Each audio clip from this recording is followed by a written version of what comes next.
Sydney's 2025 campaign fell well short of their own lofty expectations, but the response has been swift and aggressive.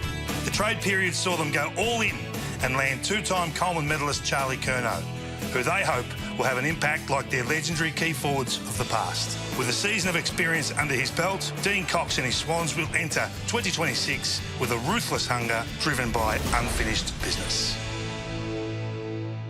Dean Cox, second-year coach, welcome. Thanks for having me, King. It's always good to talk to a big ruckman. It's a former star of the game. It's something different. We don't have exposure to many coaches that have been ruckman in the past. So I'm expecting you to have a big year this year with the rule changes. But before we start, and I'm reluctant to go there, did you enjoy the cricket? It looked, outside looking in, like you had a great time. What a relaxing day.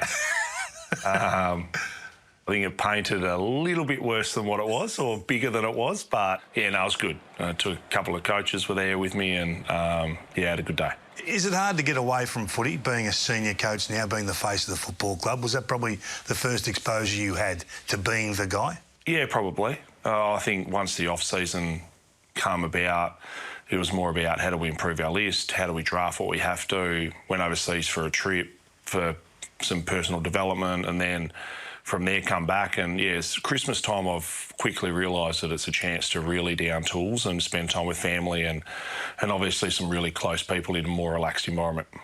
You're going to get one of those grab rails put in the coach's box or not? Yeah, I know. Yeah, it's a bad spot to grab that rail. And I sort of got to say to the players, make sure you tie straight if you're out in public. So do they legendary your group up there and how tight you are and the bond, the Bloods, you know, mantra and all that sort of stuff. But you do like to give it to one another when the opportunity's there. What were the players like the next day?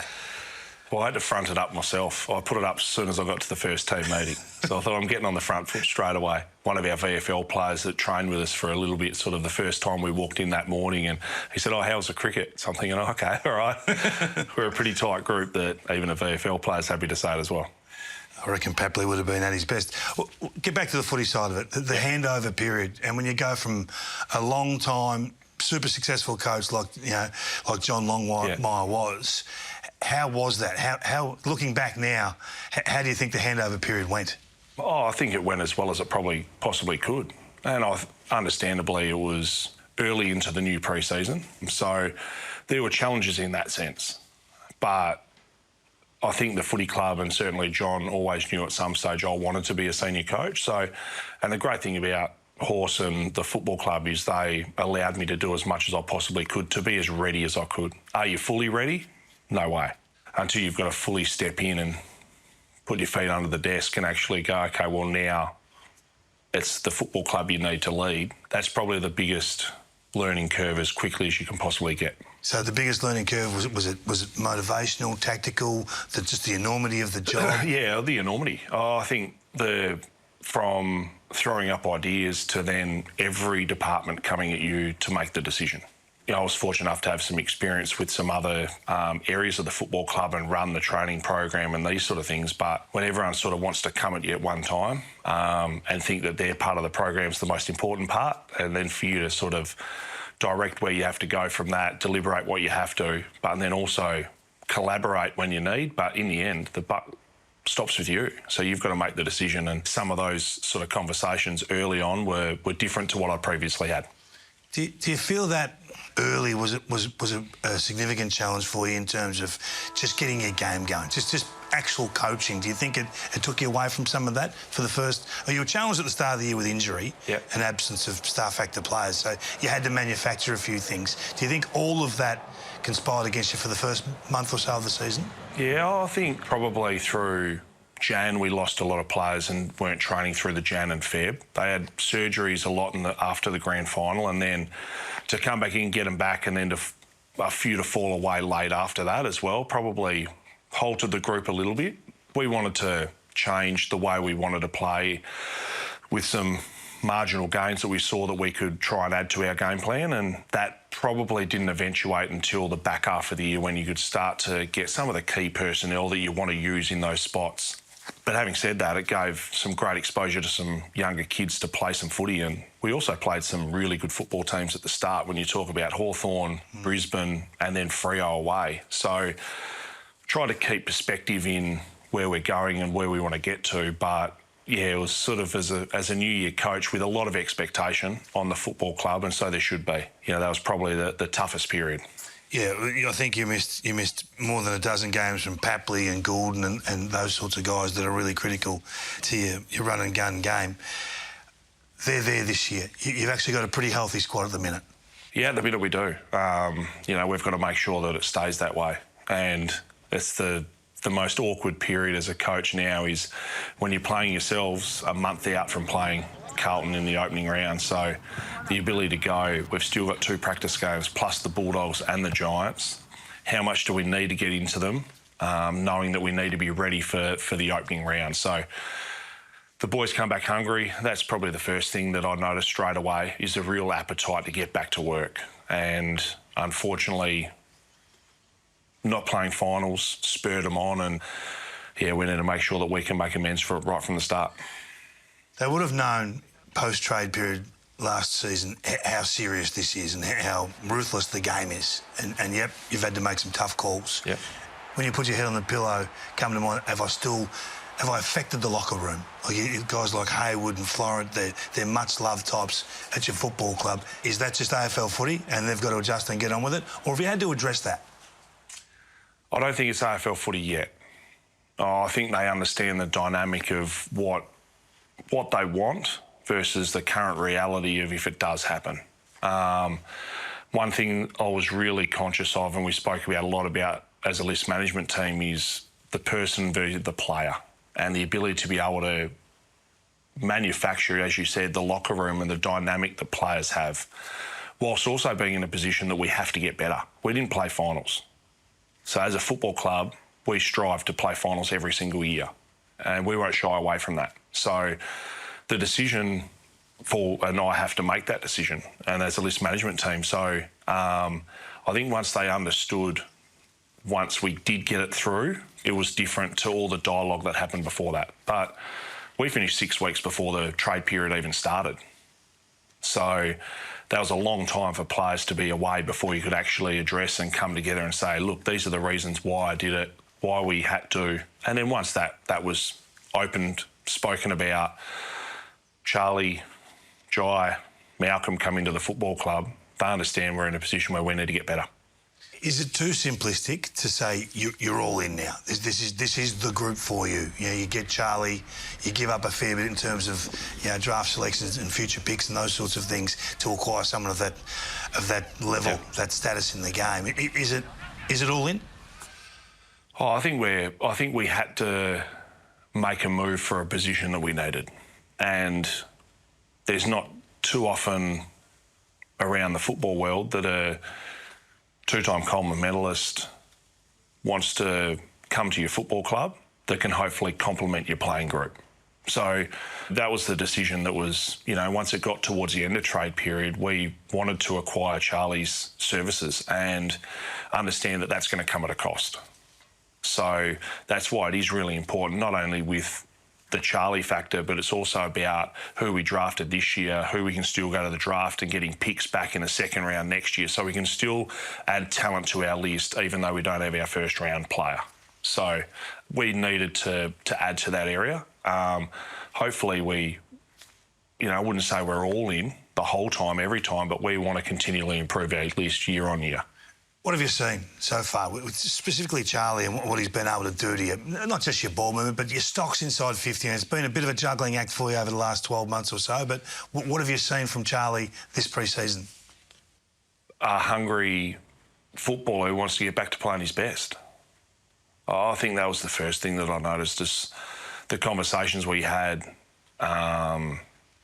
When he first moved to Sydney, he wanted to get up there as quickly as he could to settle himself, him and Tiana, as quickly as they could. So it was about trying to make sure that he could put his best foot forward. He smashed the first time trial, started training early, and not only his presence ahead of the ball, but also what he teaches Joel Amati and Logan McDonald. Joel played 9 games last year. Logan missed the whole year. So what is the invaluable part of the knowledge he can pass on, and just testing themselves against each other. Tommy McCartan down back and Lewis Melican and Will Edwards gets a chance of playing on these great forwards. So, hopefully it's not just about the goals that he kicks, but the impact he has locker room, training standards, and then trying to test every player on our football list. I know it's not about the goals that he kicks, but it is about the goals. It is. Yeah, he's a forward. I understand 32, that. 57 and 81. Yeah. What's a number you'd be thrilled to get out of him this year? I'd be thrilled to get 26 games of football. That's what I'd be thrilled to get. That's the first part. We have to make sure that we get him fit and healthy and playing a full season. So if we can do that, you know, I think he can have an impact on the scoreboard that we all know he can. Speaking far too coach-like at this stage of the season, I'd rather you just said 70 goals. I'd take 70. So what's the makeup of the forward line? So if you could just look at round 1 or round 4 or round 8, what's the best mix for you? It's a bit tall at the moment, isn't it? Yeah, it is. Yeah, and part of it as well is also with the 23rd, what are we doing there? So the idea about that is it another dynamic midfielder? Is it another forward that you can rotate? Is it 2 rucks? Is it more talls ahead of the ball? You know, I think at the minute 3 is probably the number that we really like. Having said that, when you play 3, not all 3 play. They play for about 30 minutes of football. So when you're saying 3 talls, one's on the bench, the other one's on the bench, the third one's on the bench, or the other one of them's rucking, second rucking. So it doesn't sound like they're on there as often as they probably should be, where we'll sort of work our way through what that looks like and the dynamic of that as well. You've come to the decision to move Callum Mills to half-back. Yep. How'd you arrive at that? I think what the team needs and what he adds in that spot. You know, I think, you know, he was obviously an All-Australian midfielder, best and fairest winner. We also need to get Callum back playing footy and playing a full season for our football club. So for him, his leadership, his uncompromising way he goes about the approach to team success, he will always think, and the conversations I had is, yep, no doubt you want to play as a midfielder, but his first conversation is, well, where does the team need me? That's why he's a captain of our football club, and yeah, hopefully he has a full run at it. I want to ask you about some of the youngsters, but before we get to them, it's generally the senior players that take control of pre-season. Yep. They know what's required, they know their bodies well enough and what they can cope with. Who's been the star of pre-season? If you had to have a podium for your best and fairest on just the pre-season period, who leads the way? Oh, I think the way Errol goes about his preparation is as good as I've seen. From monitoring what he does away from the football club, sleep to diet to everything. The big picture stuff is to how do I become the best footballer I can be, and we'll leave no stone unturned. You know, I think that's the great thing about him. Can he be the best player in the comp? He'll strive to be. You know, I think he's got a lot of weapons. He works as hard as he possibly can, and whether that's on the track or wanting to see vision from every coach. Won't just be one specific, what can I pick out of what you know to here to there, the little tweaks I need to make to my game. Yeah, he's a pretty phenomenal young little kid in that sense, or young man that's forging a great career so far. So yeah, he's been good. The Chad, he's been good. Tommy McCartan's been unbelievable since he's been back, and then some of the sort of middle bracket ones are the ones that I'm really intrigued with. Logan's had a full pre-season. Justin McInerney's had a full pre-season. So, you know, they're the ones, as well as some of the kids. The Braden Campbell, he's at a stage now where he's spent enough time in the system to understand what his body's like and play with real power and speed as well. We were just talking about some of those lesser names or lesser lights, if you like. The younger players are part of that. You're going to need 1, 2, 3 of those to jump. Are there a couple of names you can give us? Yeah, I think Braden Campbell's been one. Angus Sheldrick's probably another one that's really come on this pre-season again after playing 20-odd games last year and taking his opportunity. Riley Bice has some real strengths. That's why we drafted him as a mature age, and now starting to understand it's not country footy anymore. It's AFL, and that's what we need him to do. So Matt Roberts, Corey Warner, Caden Cleary are other ones that you want to try and make sure that they're playing some games this season as well.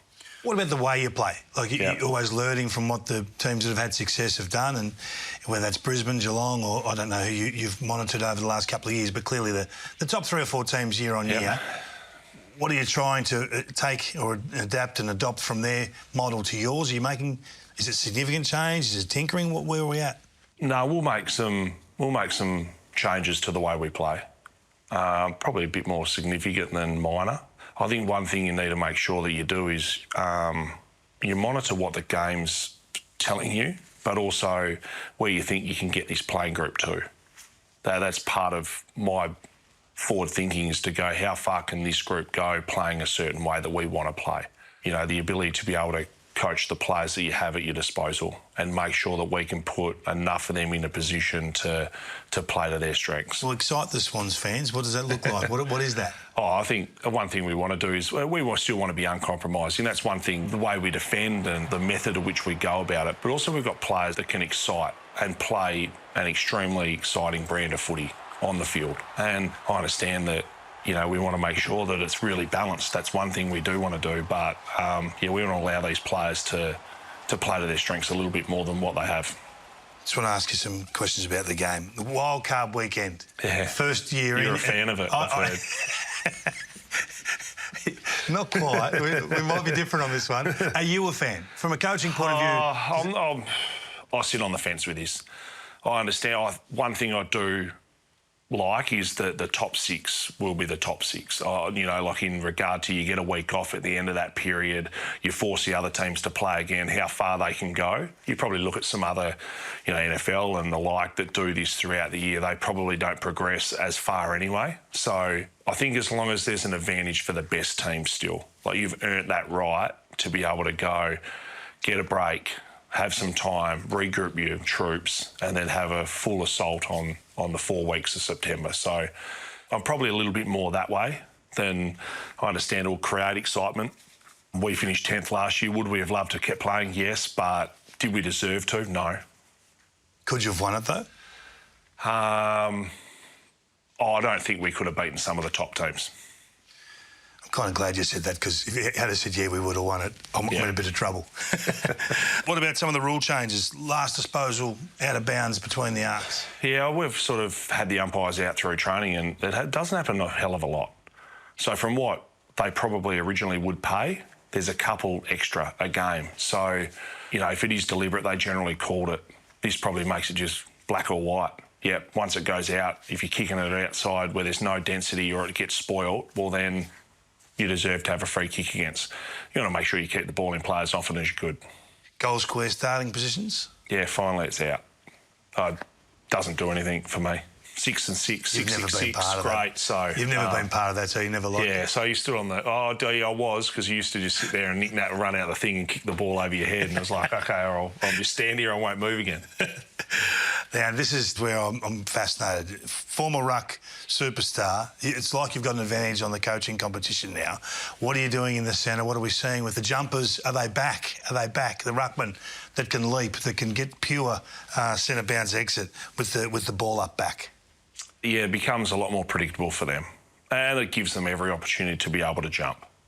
You know, I think last year, and the last couple of years with the rules, the ability to try and manufacture whatever you can from those rules and turn it into a bit of a ball up was a strength that certain players had to use.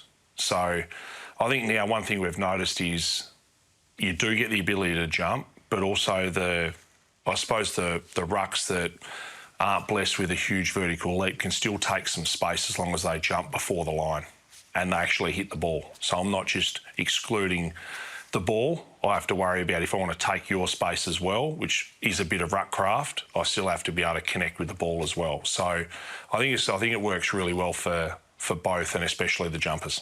And with the quicker ball ups around the ground, do you feel that of all the ruckmen in the competition, Brodie's going to be a significant asset, given that he gets involved in link play? He's not just a lumberer that stays behind the footy or can get pitched forward every now and then. Do you think that that's an advantage for him? Yeah, I do. And I also think it's a great rule, because you want to make sure that the ball's in play as often as it possibly can, and the games don't drag out for as long as they do. So if you're turning around and going, I'm waiting for 2 people to come over, if they're not there, just throw it up. Being a ruckman as well, it's like, but I still think the flow of the game is really important. We need to make sure that we continually excite the fans about how quick and how spectacular most of our players are. So, you need to understand, you need a bit of a plan. If they're not there, someone else takes it. What does that look like around the stoppage? But overall, the quicker the better for me. Shrugging in the tackle and that being a free kick if you can't get the ball out, are you a fan of that? You've got a couple that have mastered this. Yeah. Have you had to coach it with them? Well, we've addressed it with the players.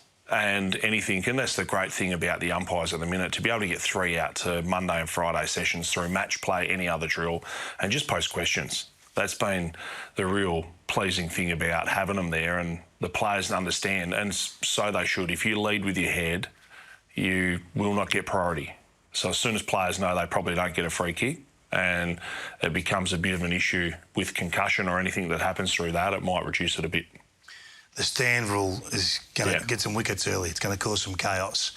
How diligent have you been with the coaching of this? And I know the umpires are getting around to every club, but it still looks like a struggle for the players to get their head around. Yeah, it is. And one thing we need to make sure is we gave 7 away in one game. So we need to be really disciplined, and we've coached that as hard as we could. The players need to be aware of listening to the umps, not moving when they have to get in, when they're in the zone. If a free kick's given in a ruck contest, they have to stand on the mark. They can't run off and get behind the ball. So certain little tweaks that they've made, we've had to really coach. And because what you don't want to do is you don't want to give up field position to the opposition by undisciplined acts. And you know, you might take a mistake where you don't hear it, or, you've stepped in too far or moved, but, it can't be a pattern. Robert Walsh used to say, dumb players get you sacked. I've got the feeling there's a couple of players that you know that are going to give away some 50s. Don't name them. Don't name them. Every club's got them. Yeah, they do. Yes, we do as well. What's the biggest change? And what do you think will be, you don't have to necessarily give us all the information, but would be an advantage for the way you want to play in 2026? I think you've seen what Geelong have done. They've sped up the way that they move the ball. I think a lot of sides are probably going to do that off turnover a bit more than what they've previously done. Try and shift and make sure a defence isn't set as quickly as it possibly can be. You know, I think, and then you get to the difference is between what you understand you can do and then can you do it in the biggest moments. So they're the part that you need to make sure. You need to still have a really good arsenal of going. You can't just be a run and gun team or a certain method. You've got to be able to make sure that when the heat's right on, you can still stand up in those contested moments. Brisbane are going for the three-peat. Yep. They've set an unbelievable bar for the competition to get to. Yep. Where do you get them? How do you get them? Oh, they're a phenomenal outfit. You know, they just add some talent through the draft again and through trade period. So, they're a well-oiled machine. We took some real excitement out of his going up there to Brisbane later on in the year and just having a crack at the best opposition and doing it a little bit differently. So one thing we want to try and do is master what we do and then try and take away some of the weaknesses or obviously some areas we think we can expose in opposition teams. So there's not too many in that team, but you've got to try and find your moments. Cox, you're always great to Fox Footy and wish you all the best for the season upcoming. Thanks very much, Kiggy. Thank you.